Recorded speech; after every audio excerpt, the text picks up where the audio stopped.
बिस्मिल्लाहिर्रहमानिर्रहीम। हमने पहले पढ़ा था पेरेंटल प्रोविजन मॉडल, ठीक है।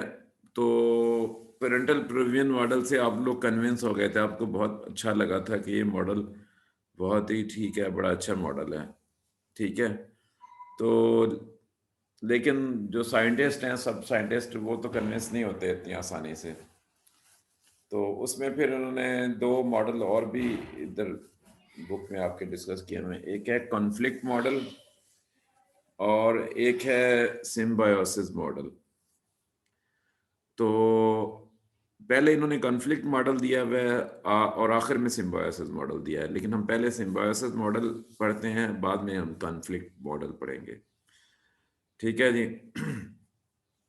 तो कॉन्फ्लिक्ट मॉडल में पेरेंट्स और ऑफस्प्रिंग के कॉन्फ्लिक्ट की कुछ बात है, वो हम बाद में करेंगे।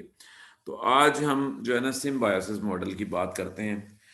ये दो साइंटिस्ट थे, उन्होंने ये मॉडल पेश किया था, एल्बर्ट और ग्यूबरनिक। ये दो साइंटिस्ट थे जिन्होंने, और उन्होंने इसको सिम्बायोसिस मॉडल का नाम दिया था। आपको पता है जो सिम्बायोसिस की टर्म है या सिम्बायोटिक रिलेशनशिप की टर्म जो है, वो दो स्पीशीज के दरमियान रिलेशनशिप को शो करती है। क्यों जी, सिम्बायोसिस का पता है ना, पढ़ा हुआ है सिम्बायोसिस, जिसमें दो स्पीशीज के दरमियान रिलेशन होता है। अब वो सिम्बायोसिस का जो रिलेशन है, आगे उसकी भी किस्में हैं, टाइप्स हैं।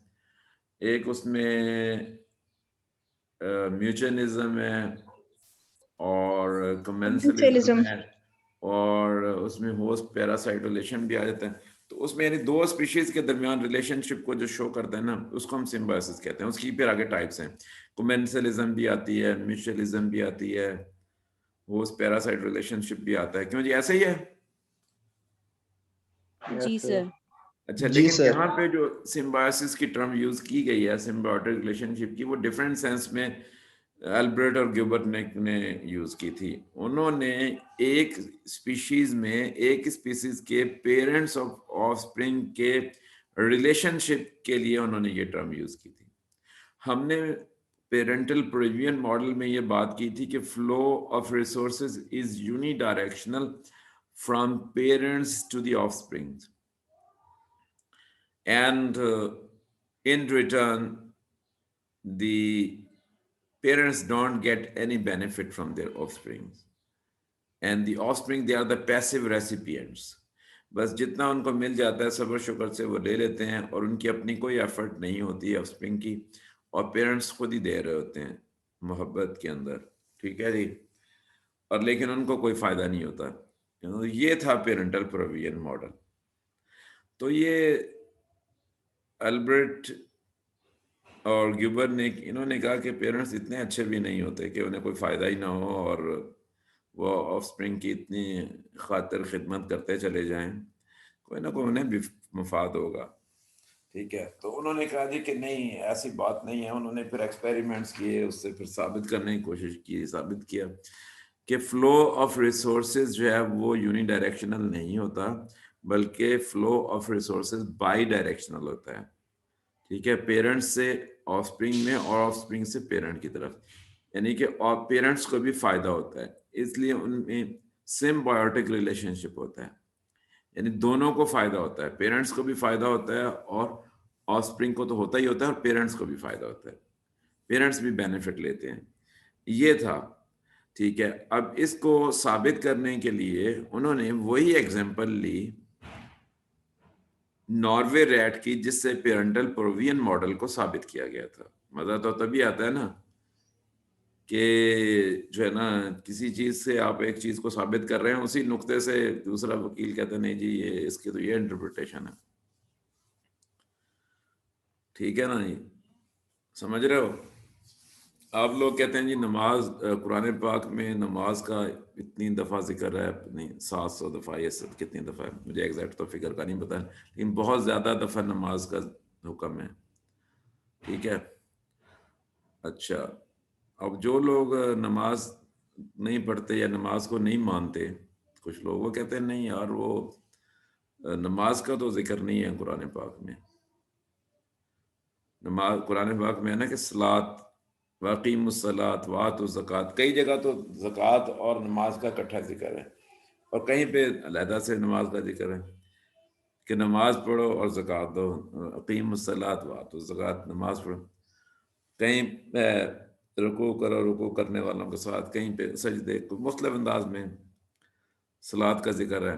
फिर हदीस में सलात का जिक्र है। वो कहते हैं लेकिन बात ये है कि जो सलात का मतलब नमाज थोड़ी होता है, देखा सलात का मतलब तो दुआ होता है। सुन रहे हो? आवाज आ रही यस है? जी सर। सर। यस सर, आ रही सर, आ रही उल्टे है। उल्टे मतलब देके कहीं नमाज ना छोड़ देना। अच्छा, तो वो कहते हैं सलात का मतलब क्या होता है? दुआ होता है। तो दुआ के बारे में कहा गया, नमाज के बारे में थोड़ा ही कहा गया।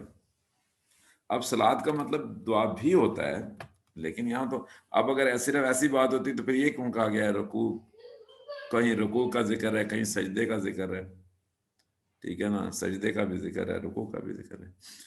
अच्छा, फिर हम लोग कहते हैं जी कि ये सूअर हराम है। कुरान पाक में जिक्र है ना कि लहमुल खिंजीर, कि वो हराम है, ठीक है।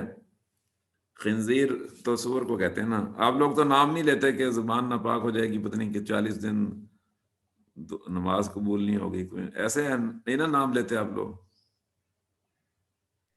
सब क्यों जी? पता जी ही है, सर, ऐसे यही तो सुना नहीं है होता इसके है। बारे में।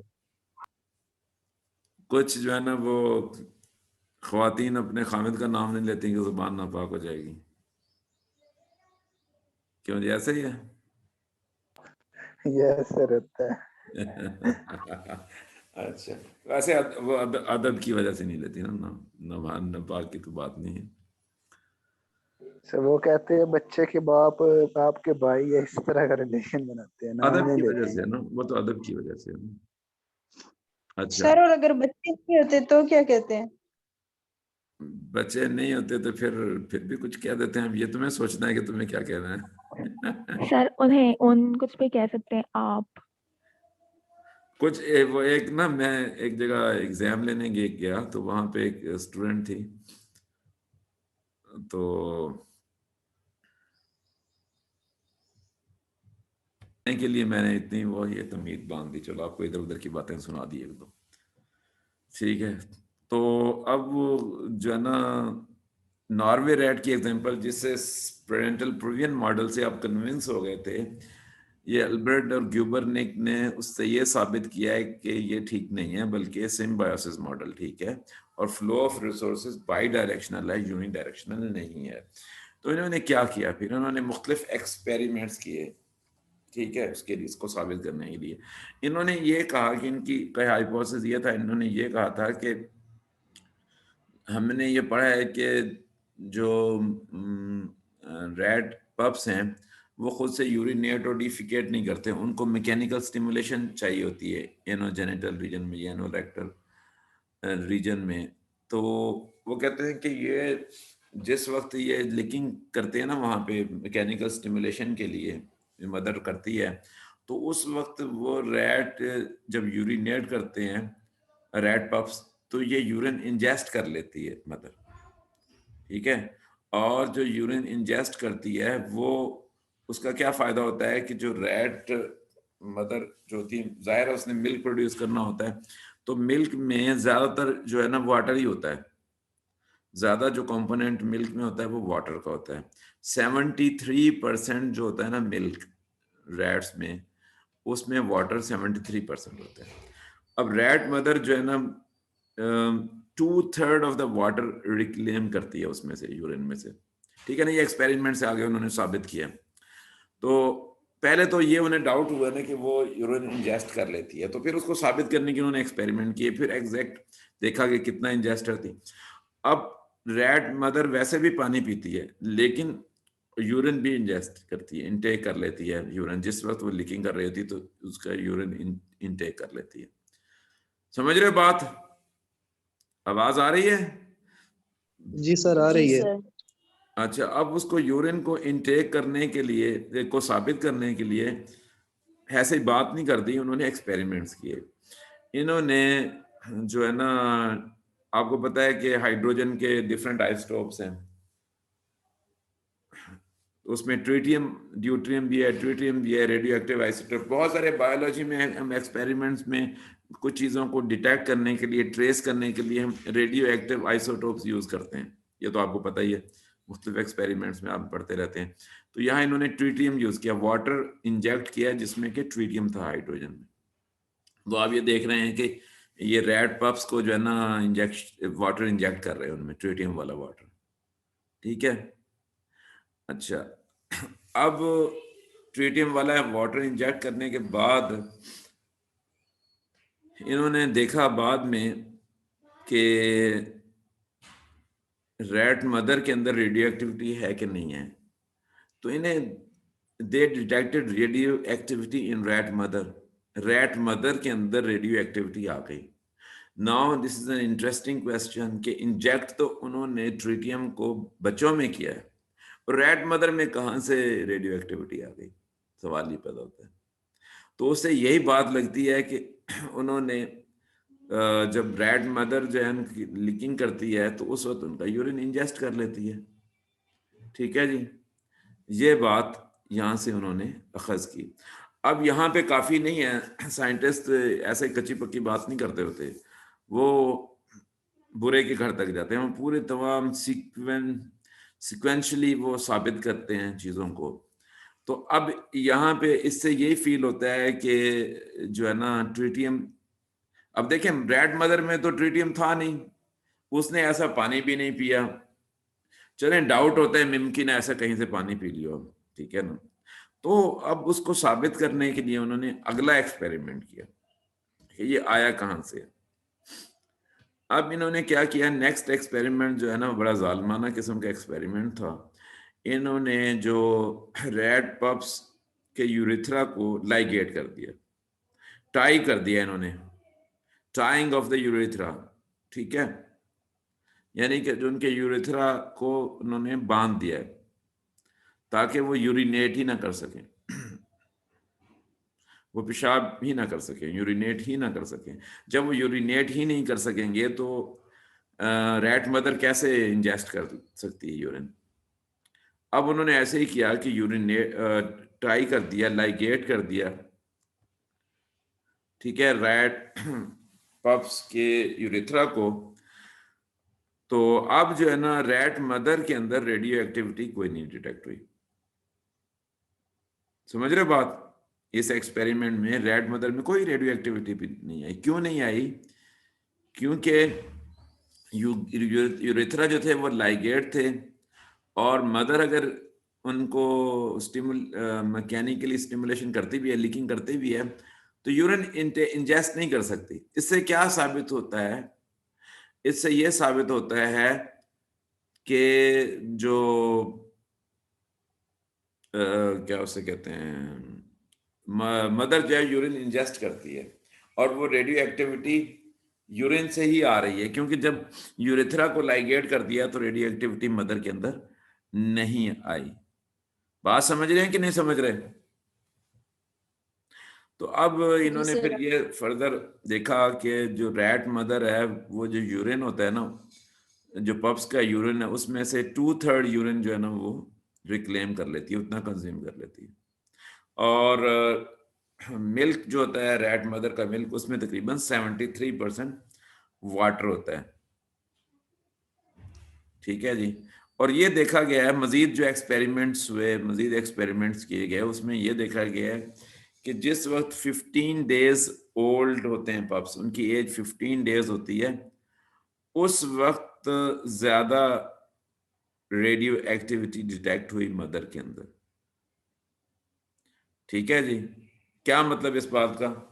रेडियो एक्टिविटी ज्यादा डिटेक्ट हुई कि उसने ज्यादा यूरिन इंजेस्ट किया रैट मदर ने, जब 15 डेज की एज थी। वजह क्या थी कि उस वक्त मिल्क प्रोडक्शन भी ज्यादा होती है और बच्चों की नीड्स भी उस वक्त ज्यादा होती हैं। उस वक्त बच्चे ज्यादा दूध पीते हैं और मदर भी ज्यादा मिल्क प्रोड्यूस करती है। तो जब वो ज्यादा मिल्क प्रोड्यूस करती है तो उसको ज्यादा वाटर की रिक्वायरमेंट है, तो इसलिए वो ज्यादा यूरिन इनटेक करती है।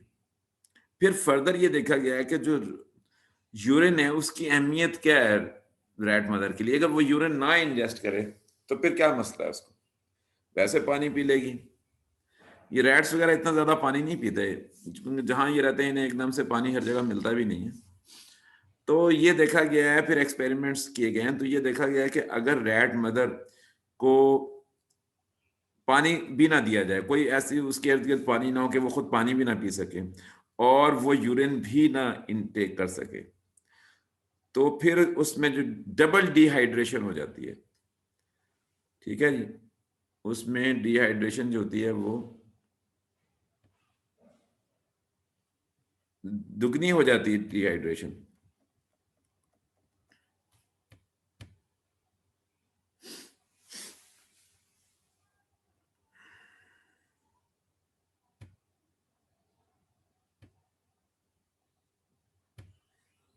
अच्छा, तो उसमें यानी अगर उसको फॉर एग्जांपल वाटर दे दिया जाए खाली, तो उसमें कम डिहाइड्रेशन होगी।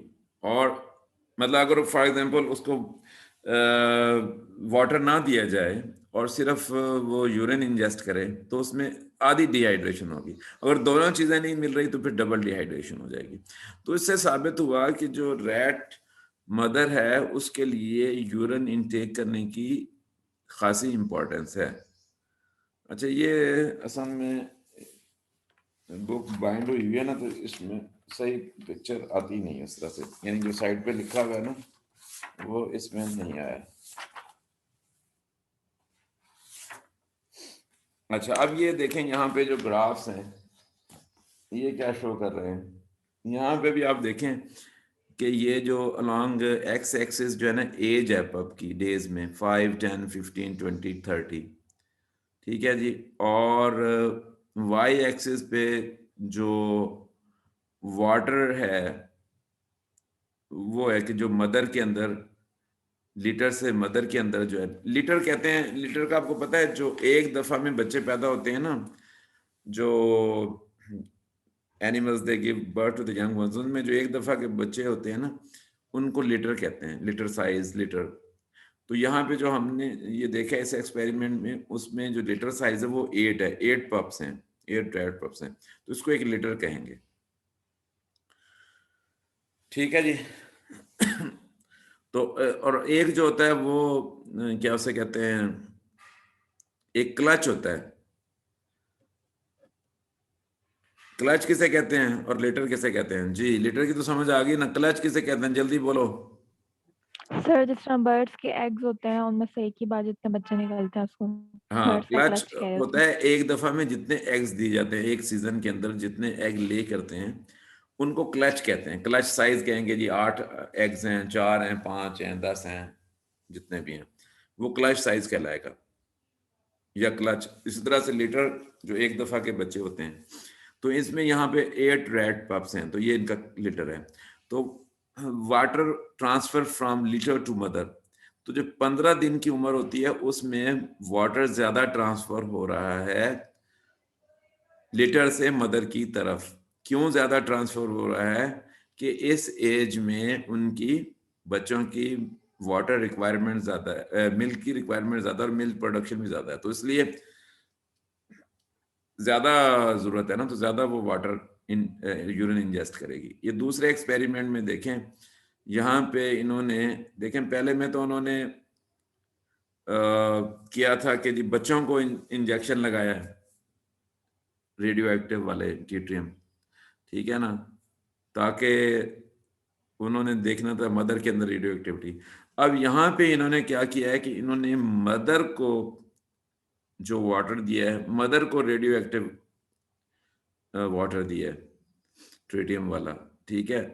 और अब उसको डिटेक्ट कर रहे हैं ये लीटर के अंदर, ठीक है। तो यहाँ पे देखें कि जो हम ये साबित हमने करना था कि किस एज में ज्यादा मिल्क प्रोडक्शन होती है और कब ज्यादा मिल्क की जरूरत है, यानी हम रिलेशन बना रहे हैं दोनों का कि यूरिन जो मदर इनटेक कर रही है उसकी क्या इंपॉर्टेंस है। और हमने ये साबित करना है कि जब मिल्क की प्रोडक्शन ज्यादा होती है उस पर ज्यादा यूरिन इनटेक करती है, तो उस वाटर की क्या अहमियत है, ये साबित करने के लिए सारी ये बात हो रही है। तो यहाँ पे भी आप देखें कि जो 15 डेज की एज है उसमें रेडियो एक्टिविटी ज्यादा डिटेक्ट होगी बच्चों के अंदर, उसमें ज्यादा मिल्क जाएगा बच्चों से। ये पप की एज है, ठीक है। यहाँ पर जो मदर से मिल्क जा रहा है बच्चों में, और रेडियो एक्टिविटी कितनी है, तो ये चीज है। समझ गए बात? जी सर। अच्छा, फिर फर्दर इन्होंने कुछ एक्सपेरिमेंट किए कि रेडियो एक्टिव, ये एक तो वाटर की हमने बात कर दी।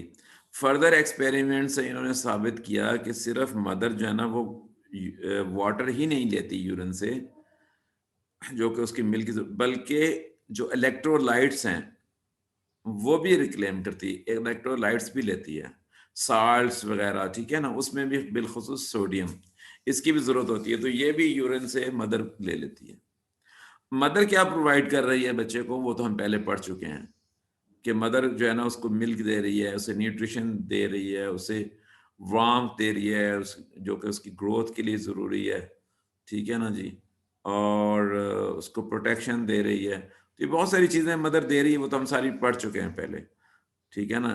तो और बच्चों से मदर को क्या मिल रहा है, उसे वाटर मिल रहा है यूरिन से, और उसे इलेक्ट्रोलाइट्स मिल रहे हैं, ठीक है।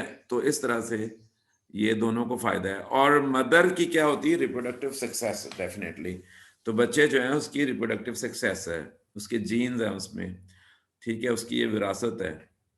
तो इस तरह से flow of resources bidirectional है, from parents to the offspring and from offspring to the parents. अब बताओ बच्चों, कौन सा मॉडल आपको ज्यादा बेहतर लगा, पेरेंटल प्रोविजन या सिम्बायोसिस मॉडल? जी, मैंने आपको कहा था जब पेरेंटल प्रोविजन पढ़ा था, मैंने कहा था अपनी बात पे कायम रहना, आप कहते थे बिल्कुल ठीक है। जी, अब बताएं, जल्दी बोले, मीटिंग खत्म होने लगी है। जी, सर सिम्बायोसिस वाला। Symbiosis model. अब अपनी बात पे कायम रहना, ठीक है। Okay sir. हम और कोई मॉडल पढ़ेंगे। मैं जेनेटिक्स पढ़ाता था पहले ना, वो भी पढ़ाता रहा हूँ। तो एक दिन हम पढ़ते थे तो मैं कहता था जो आज पढ़े उस पर सब मुतमिन हो जाते थे। मैं कहता था अब इस पे कायम रहना। अगले दिन बिल्कुल डिफरेंट बात पढ़ते थे हम। वो स्टूडेंट